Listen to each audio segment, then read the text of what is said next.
अखिल भारतीय किसान सभा द्वारा बुधवार को छाता तहसील में किसानों की समस्याओं एवं मांगों को लेकर प्रदेश के मुख्यमंत्री के नाम उपजिलाधिकारी छाता वैभव गुप्ता को एक ज्ञापन सौंपा। ज्ञापन के माध्यम से किसानों एवं पदाधिकारियों ने मांग की कि सरकार जल्द से जल्द किसानों की समस्या का समाधान करे। उपजिलाधिकारी द्वारा किसानों से ज्ञापन लेकर उनकी मांगों को सुना और आश्वासन दिया कि आपकी सभी मांगे सरकार तक पहुंचाई जाएगी।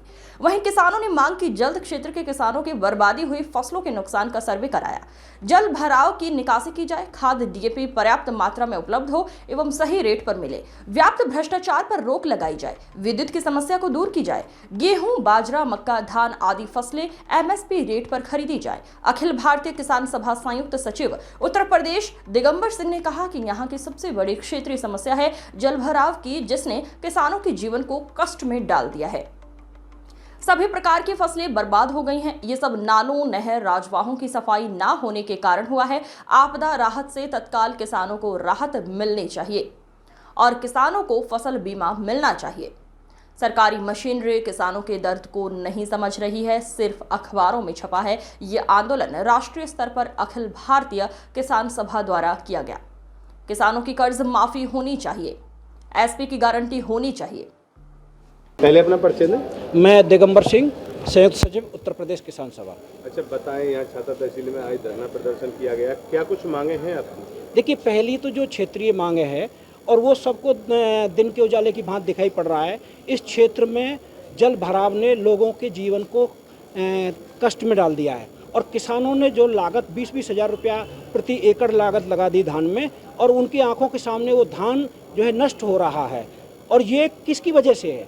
ये जो नाले जून में साफ हो जाने चाहिए थे, चाहे वो गोवर्धन ड्रेन है, हुलवाना ड्रेन है, या बठेन ड्रेन है, या कोसी ड्रेन है, या नबीपुर ड्रेन है, इनको साफ़ ही नहीं किया बरसों से। साइफनें जाम पड़ी हुई हैं, सिल्ट जमा है, पूरी में गुज्जल कुंभी और झाड़ियाँ अटकी हुई हैं, तो पानी का फ्लो ही आगे नहीं बढ़ रहा है। तो ये समस्या बारिश से नहीं, बारिश तो होगी कभी कम कभी ज़्यादा, लेकिन ये जब बरसों पहले नाले निकाले जा चुके इस क्षेत्र की समस्या को देखते हुए, तो उनकी सफाई ना होने से ये इस शासन प्रशासन के निकम्मेपन की वजह से ये दुख किसानों को झेलना पड़ रहा है और किसान कंगाली की तरफ धकेले जा रहे हैं। और क्या क्या मांग है? और हमारा ये मांग है कि जो किसान बर्बाद हो रहा है उसका सर्वे कीजिए और उस सर्वे की रिपोर्ट सार्वजनिक होनी चाहिए और उसमें आपदा राहत से किसानों को तत्काल मुआवजा मिलना चाहिए, और जो बीमा जिन किसानों का है उन्हें बीमा कंपनी से बीमा दिलाया जाना चाहिए। जिनका बीमा रहता है उनको तो बीमा मिलता है ना? ये कुछ लोगों को मिलता है, सब लोगों को, क्योंकि वो रिपोर्ट ही पक्षपातपूर्ण तरीके से होती है। और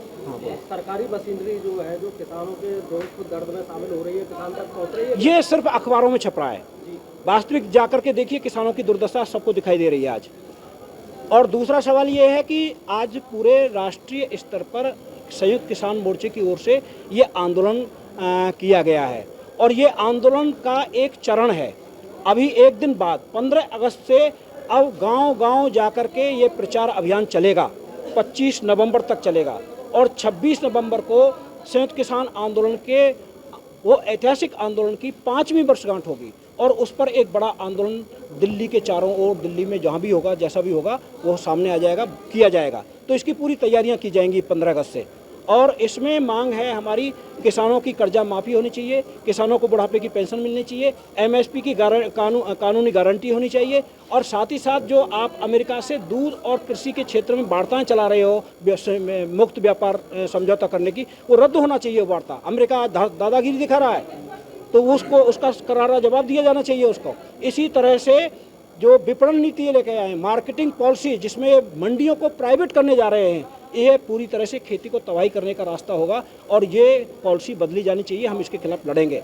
उत्तर प्रदेश में बिजली का सवाल है, तो बिजली को ये सरकार प्राइवेट करने जा रही है और 5 लाख करोड़ की संपत्ति को कुल 6500 करोड़ रुपए में ये निपटा देना चाहते हैं।